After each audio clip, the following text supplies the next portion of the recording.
రాష్ట్రంలో 9.5 సంవత్సరాలు అధికారంలో ఉండి బీఆర్ఎస్ బీజేపీ పార్టీలు విద్యార్థి నిరుద్యోగ యువత విస్మరించిందని 2014-2018 ఎన్నికల్లో ఇచ్చిన హామీలను అమలు చేయని బీఆర్ఎస్ పార్టీని కేసీఆర్ని ఓడించడానికి విద్యార్థి నిరుద్యోగులు సిద్ధం కావాలని శంకరపట్నం మండలంలో బీఆర్ఎస్ బీజేపీ అభ్యర్థులను ఓడించి కాంగ్రెస్ పార్లమెంట్ అభ్యర్థి వెలిశాల రాజేంద్రరావుని గెలిపించాలని భారత కమ్యూనిస్టు పార్టీ మండల కార్యదర్శి పిట్టల సమ్మయ్య పిలుపునిచ్చారు.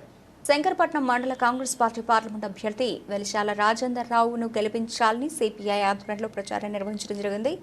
అనంతరం పిట్టల సమ్మయ్య మాట్లాడుతూ విద్యార్థి నిరుద్యోగులకు ఇచ్చిన హామీలను విస్మరించి 9.5 సంవత్సరాలుగా ప్రజా వ్యతిరేక పాలన చేస్తున్న బీజేపీ బీఆర్ఎస్ పార్టీలను ఓడించాలని, విద్యార్థి నిరుద్యోగుల త్యాగాలతో ఏర్పడిన తెలంగాణ రాష్ట్రంలో కేసీఆర్ కుటుంబం అరాచక పాలన కొనసాగుతోందని విమర్శించారు.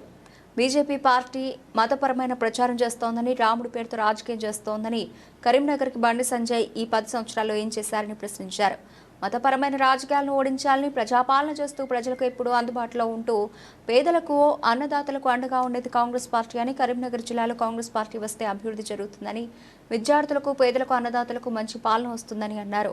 ప్రచారంలో ఏఐఎస్ఎఫ్ కరీంనగర్ జిల్లా ఉపాధ్యక్షులు కనకం సాగర్, కన్నం సదానందం, తాడవేణి రవి, పిట్టల రామస్వామి, పిట్టల తిరుపతి, బొమ్మేటి వెంకటస్వామి, మేకల రవి, బొమ్మేటి పరమేష్, సంతోష్, అరవింద్ తదితరులు పాల్గొన్నారు.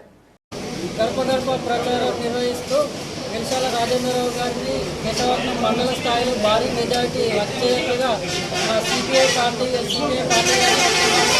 సమస్య కానీ మేము ముందంజలో నడిచి వారి గెలుపుకై మా వంతు కృషి మేము చేస్తామని కోరుకుంటూ కరీంనగర్ పార్లమెంట్ అభ్యర్థి కాంగ్రెస్ అభ్యర్థి వెలిశాల రాజేంద్రరావు గారిని భారీ మెజార్టీతో గెలిపించాలని చెప్పి సిపిఐ పార్టీ మద్దతుగా మేము కోరుతున్నాం. అలాగే కార్మికులకు కర్షకులకు అండగా ఉంటాడని చెప్పి పార్టీ తరఫున మేము కార్మికులకు భరోసా ఇస్తున్నాము. అలాగే వెలిశాల రాజేంద్రరావు గారిని భారీ మెజార్టీతో గెలిపించాలని చెప్పి మేము పార్టీ పక్షాన కోరుతున్నాం.